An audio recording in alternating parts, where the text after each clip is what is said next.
শেখ হাসিনা দেশে এলেই গ্রেপ্তার, বাস্তবায়ন হবে রায়। ভারতে বসে হুঙ্কার দিয়ে লাভ নেই, সংসদে বললেন দুই মন্ত্রী। তার আত্মসমর্পণের সুযোগ নাই, তিনি আসলেই তাকে গ্রেফতার করা হবে। যুক্তরাষ্ট্রে ফেডারেল এজেন্টদের গুলিতে আবারও অভিবাসী নিহত, প্রতিবাদ বিক্ষোভে উত্তাল মেইন অঙ্গরাজ্য। স্বাগত প্রবাসের সংবাদে, সঙ্গে আছি আমি আসিফ সামান। দেখছিলেন বিআরবি কেবলস সংবাদ শিরোনাম। শেখ হাসিনা দেশে এলেই গ্রেপ্তার হবেন, ভারতে বসে যারা হুঙ্কার দিচ্ছেন তারা কোনো সুযোগ পাবেন না। সংসদে এসব কথা বলেছেন সরকারের দুই মন্ত্রী। স্বরাষ্ট্রমন্ত্রী সালাউদ্দিন আহমেদ বলেন, শেখ হাসিনা দেশে এলে তাকে দেয়া আদালতের রায় বাস্তবায়ন করা হবে। এদিকে ভারতে বসে হুঙ্কার দাতাদের এক হাত নেন আইনমন্ত্রী মোহাম্মদ আসাদুজ্জামান। জুলাই চেতনায় বিশ্বাসীদের সবাই এক কাতারে দাঁড়াবে, এমন প্রত্যাশার কথাও জানান। অন্যদিকে জুলাইয়ের চেতনা বাস্তবায়নে সরকার আন্তরিক নয় বলে অভিযোগ করেন বিরোধী দলীয় নেতারা। অন্তর্বর্তী সরকারের সময় এই দিনকে জুলাই উইমেন্স ডে হিসেবে পালন করা হয়েছিল। এই সরকার চাইলে এই দিনটা আজকে স্মরণ করতে পারতেন, পালন করতে পারতেন, কারণ জুলাই গণ অভ্যুত্থানের নারীদেরকে আমাদের স্বীকৃতি দিতে হবে। জুলাই যোদ্ধাদেরকে সাপোর্ট দেওয়ার জন্য, সম্মান দেখানোর জন্য একটা ফাউন্ডেশন হয়েছে। আমি ব্যতীত শুনে যদি তারা গত 5 মাস ধরে তারা কোনো বেতন পান না। আমার একান্ত অনুরোধ, সরকার এই প্রতিষ্ঠানটাকে যেন আরো প্রাণবন্ত করে তোলে। ওই একই এখানেও বীর জন্ম নিবে বেশি করে ইনশাআল্লাহ। সংগঠন হিসাবে আওয়ামী লীগের বিরুদ্ধে তদন্ত শুরু করেছি। ইতিমধ্যে জুলাই হত্যাকাণ্ডে সারা বাংলাদেশে যে হত্যাকাণ্ড সংগঠিত হয়েছিল জেলায় জেলায়, সে বিষয়েও আমরা তদন্ত কার্যক্রম শুরু করার পরিকল্পনা গ্রহণ করেছি। মাননীয় স্পিকার, আমরা চাই তিনি ফেরত আসুক, বিচারের মুখোমুখি হোক। তবে আইনমন্ত্রী বলেছেন তাকে আসলে অ্যারেস্ট করা হবে এই জন্য যে শি ইজ অলরেডি কনভিক্টেড। সুতরাং তার আত্মসমর্পণের সুযোগ নাই, তিনি আসলেই তাকে গ্রেফতার করা হবে, রায় কার্যকর করা হবে। যদি আপিলের কোনো সুযোগ থাকে সেটা অন্য কথা, আইন আদালত বলবে। বাংলাদেশে চলমান বিভিন্ন ভারতীয় উন্নয়ন প্রকল্প বাতিলের আশঙ্কা নাকচ করে দিয়েছে ভারত। মঙ্গলবার নয়াদিল্লিতে পররাষ্ট্র মন্ত্রণালয়ের সাপ্তাহিক ব্রিফিংয়ে এই কথা বলেন মন্ত্রণালয়ের মুখপাত্র রণধীর জয়সওয়াল। বাংলাদেশে ভারতের উন্নয়ন সহযোগিতা কর্মসূচিগুলো দুই দেশের পারস্পরিক আলোচনা ও সম্মতির ভিত্তিতেই পরিচালিত হচ্ছে এবং ভবিষ্যতেও একই প্রক্রিয়ায় চলবে। যুক্তরাষ্ট্রের মেইন অঙ্গরাজ্যে ফেডারেল এজেন্টদের গুলিতে আবারও নিহত এক অভিবাসী।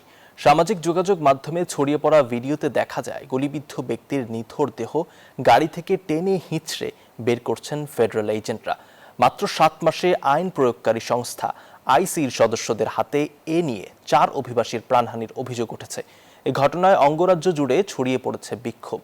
গুলিবিদ্ধ নিথর দেহ গাড়ি থেকে টেনে হিঁচড়ে বের করার এই দৃশ্য মানবতার বুলি আওড়ানো যুক্তরাষ্ট্রের। অবৈধ অভিবাসীদের ধরপাকড়ের নামে সাধারণ মানুষের ওপর এভাবেই চড়াও হচ্ছেন ফেডারেল কর্মীরা।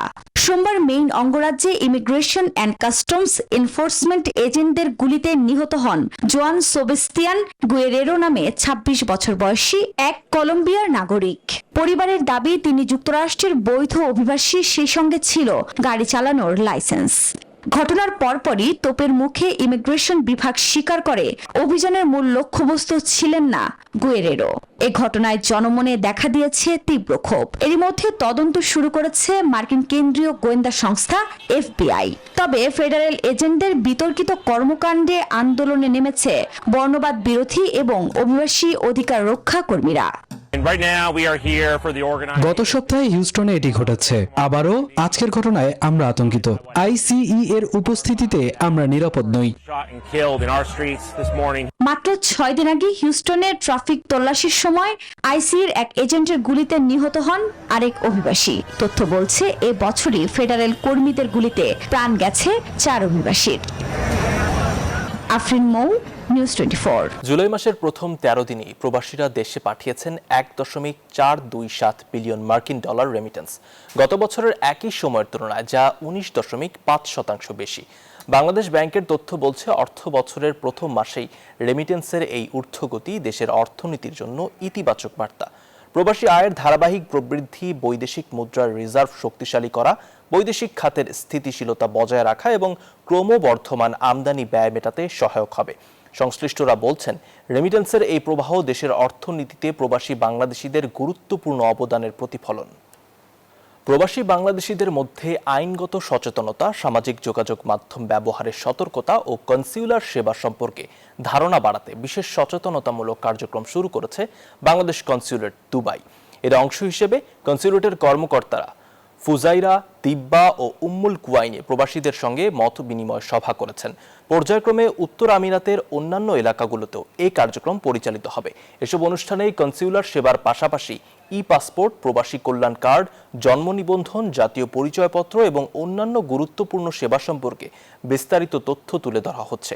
পাশাপাশি আমিরাতের আইন কানুন মেনে চলা, অপরাধ থেকে বিরত থাকা, সামাজিক যোগাযোগ মাধ্যম ব্যবহারে সতর্ক থাকা এবং বাংলাদেশের ইতিবাচক ভাবমূর্তি অক্ষুণ্ণ রাখতে বলা হয়। এই সামাজিক যোগাযোগ মাধ্যমে ব্যবহার না করার ফলে অনেক সময় আইনগত জটিলতার সম্মুখীন হয়। পাশাপাশি এতে আমাদের কমিউনিটির ভাবমূর্তি কিছুটা ক্ষুণ্ণ হয়। তো এই সকল প্রেক্ষাপট বিবেচনা করে বাংলাদেশ কনসুলেট জেনারেল দুবাই আমাদের কমিউনিটিকে অ্যাওয়্যার করার একটা বিশেষ ধারাবাহিক কর্মসূচি হাতে নিয়েছে। মালয়েশিয়ার কৃষি পণ্যের সরবরাহ ব্যবস্থাকে আধুনিক ও কার্যকর করতে যাত্রা শুরু করেছে কৃত্রিম বুদ্ধিমত্তা নির্ভর স্টার্টআপ ফ্রেশ মুভ।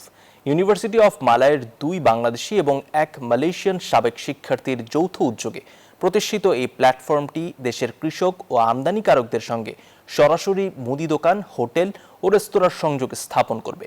প্রতিষ্ঠানটির প্রতিষ্ঠাতা ও প্রধান নির্বাহী কর্মকর্তা ফরহাদ হোসেন জানান, বিশ্ববিদ্যালয়ে পড়ার সময় ক্যামেরন হাইল্যান্ডসে এক শিক্ষা সফরে গিয়ে তিনি দেখেন উন্নত মানের ফল ও সবজি উৎপাদন হওয়া সত্ত্বেও বাজার সংযোগ, মানসম্মত প্যাকেজিং এবং নির্ভরযোগ্য পরিবহন ব্যবস্থার অভাবে বিপুল পরিমাণ কৃষিপণ্য বিক্রি হচ্ছে না।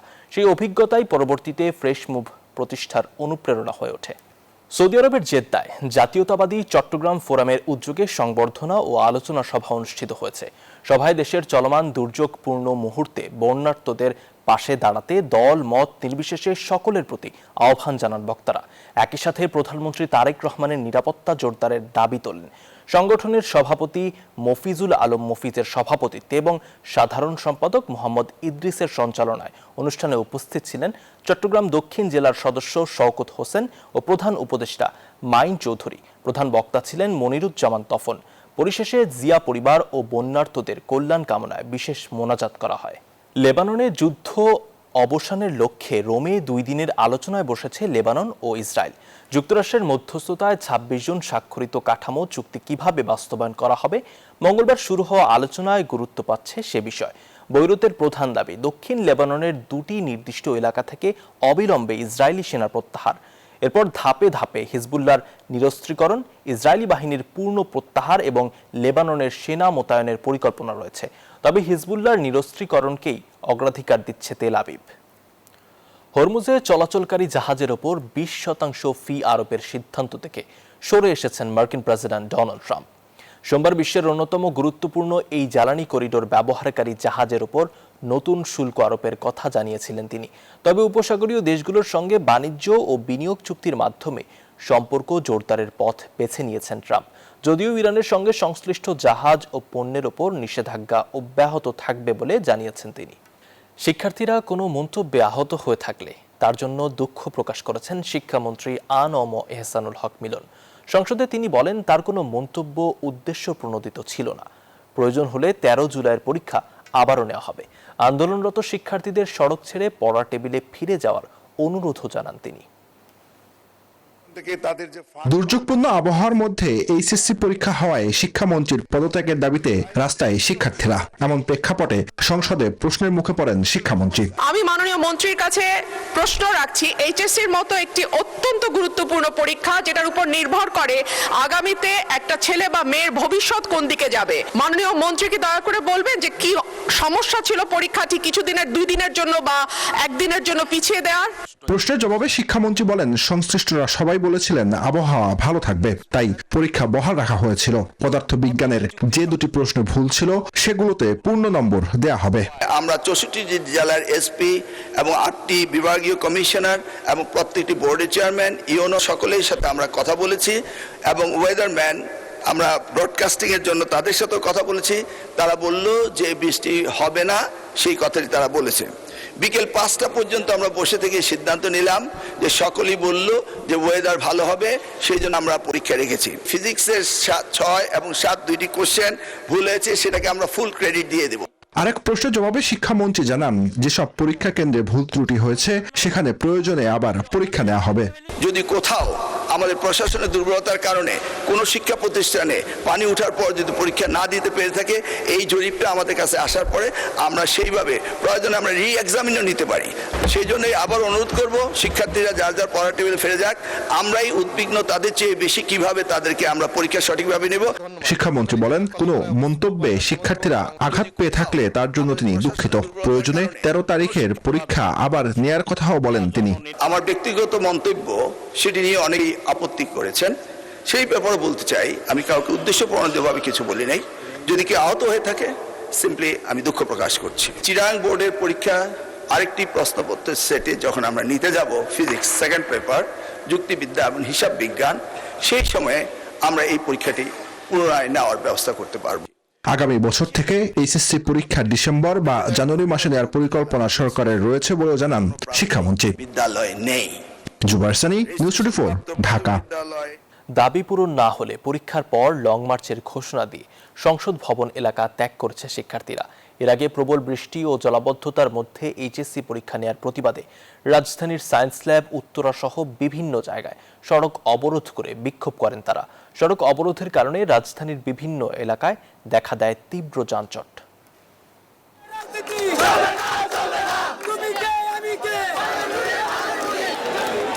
শিক্ষামন্ত্রীর পদত্যাগ সহ 3 দফা দাবিতে শিক্ষার্থীরা সায়েন্স ল্যাব এলাকার সড়ক অবরোধ করে বিক্ষোভ শুরু করে।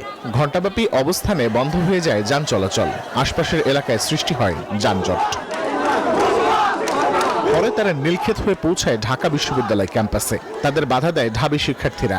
মুখোমুখি অবস্থানে দেখা দেয় উত্তেজনা। পুলিশ ও ছাত্র দলের চেষ্টায় ক্যাম্পাস ছাড়ে আন্দোলনকারীরা। তারা তাদের ক্যাম্পাসে আন্দোলন করুক, এটা যৌক্তিক হয়, কিন্তু তারা তাদের ক্যাম্পাস বাদ দিয়ে বা শিক্ষামন্ত্রী বাদ দিয়ে আমাদের ক্যাম্পাসে এসে আন্দোলন করতে, এটা পুরোটা অযৌক্তিক একটা বিষয়। পিএম আছে এই জায়গাটা, তার সিকিউরিটি ইনশিওর করতে হবে, এটা তো সবাই জানে। ওনারা হঠাৎ করে এদিক দিয়ে আসবে, আর এখানে তো শিক্ষামন্ত্রী নয় যে তার কাছে দাবিটা করবে। ছাত্ররা তারা বুঝে তাদের বক্তব্যটা এখানে পেশ করে তারা চলে যায়। এরপর শিক্ষার্থীরা জড়ো হয় ঢাকা শিক্ষা বোর্ডের সামনে। সেখানে শিক্ষামন্ত্রীকে পদত্যাগের আলটিমেটাম দেওয়া হয়। এক দফা এক দাবি শিক্ষামন্ত্রীর পদত্যাগ এবং পরীক্ষা স্থগিত করতে হবে এই অস্থিতিশীল অবস্থায়। আমরা লং মার্চ রাখবো, জুলাইতে যেভাবে ডেকেছি এভাবেও রাখবো। এই স্টুডেন্টের সাথে আইসা এখানে রাজনীতি খেলা খেলতেছে 2 দিন পরে পরে, এগুলো কি আমাদের টাইম? এদিকে একই দাবিতে উত্তরার বিএনএস সেন্টারের সামনে সড়কে অবস্থান নেয় শিক্ষার্থীরা। আবহাওয়া পরিস্থিতি স্বাভাবিক না হওয়া পর্যন্ত পরীক্ষা স্থগিত রাখা ও পদার্থবিজ্ঞানে ভুল প্রশ্নের ব্যাপারে কি করা হবে সেই বিষয়ে সিদ্ধান্ত নেয়ার দাবি জানান শিক্ষার্থীরা। তার পদত্যাগ চাই আমরা, কারণ একজন শিক্ষামন্ত্রী আছে, আমরা আশা করি না। মেন দাবি হচ্ছে আমরা শিক্ষামন্ত্রীর পদত্যাগ চাই। ঢাকা ময়মনসিংহ মহাসড়ক অবরোধের ফলে বন্ধ হয়ে যায় যান চলাচল। ভোগান্তিতে পড়েন সাধারণ মানুষ। একাধিক স্থানে সড়ক অবরোধের প্রভাব পড়ে রাজধানী জুড়ে। রিশাদ হাসান, নিউজ 24, ঢাকা। দেশের সম্ভাবনাময় উদ্যোক্তাদের 5 লাখ থেকে 5 কোটি টাকা পর্যন্ত আর্থিক সহায়তা দেবে সরকার। আইসিটি বিভাগের 500 কোটি টাকার স্টার্টআপ তহবিল থেকে দেওয়া হবে এই অর্থ। মঙ্গলবার সকালে ঢাকা বিশ্ববিদ্যালয়ে এক অনুষ্ঠানে এই ঘোষণা দেন প্রধানমন্ত্রী তারেক রহমান। জানান, জামানতবিহীন এই অর্থায়নের জন্য কাজ করবে একটি সম্পূর্ণ নিরপেক্ষ কমিটি।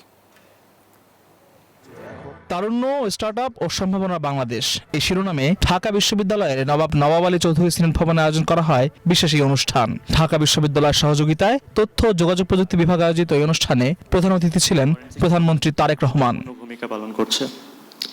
অনুষ্ঠানে প্রধানমন্ত্রী জাতীয় স্টার্টআপ ও উদ্যোক্তা প্ল্যাটফর্মের আনুষ্ঠানিক উদ্বোধন করেন। ঘোষণা দেন তরুণ উদ্যোক্তাদের তহবিল সরবরাহের। এন্টারপ্রেনার যদি কোনো নতুন আইডিয়া নিয়ে আসে এবং আমরা যদি দেখি অ্যানালাইসিস করি যে ওই আইডিয়াগুলো will give us a good benefit, definitely আমরা ওগুলোকে ফান্ড করবো ইনশাল্লাহ। আমরা 5 লাখ টাকা থেকে 5 কোটি টাকা পর্যন্ত একজন স্টার্টআপ যে উদ্যোক্তা তাকে আমরা সহায়তার চেষ্টা করব। উদ্বোধনী অনুষ্ঠানে ঢাকা বিশ্ববিদ্যালয়ের শিক্ষার্থীদের বিভিন্ন প্রশ্নের সরাসরি জবাব দেন প্রধানমন্ত্রী। জানান, সরকারি অর্থে শতভাগ জবাবদিহিতা নিশ্চিত করেই এই তহবিল পরিচালিত হবে। আমার সরকারের অবস্থান থেকে আমি বলতে পারি, আমরা আছি আপনাদের সাথে, আপনাদেরকে হেল্প করার জন্য, আপনাদেরকে পথ দেখানোর জন্য, আপনাদের পাশে দাঁড়ানোর জন্য আমরা আছি। কতটুকু পারবো আমি জানি না, বাট আমরা আছি।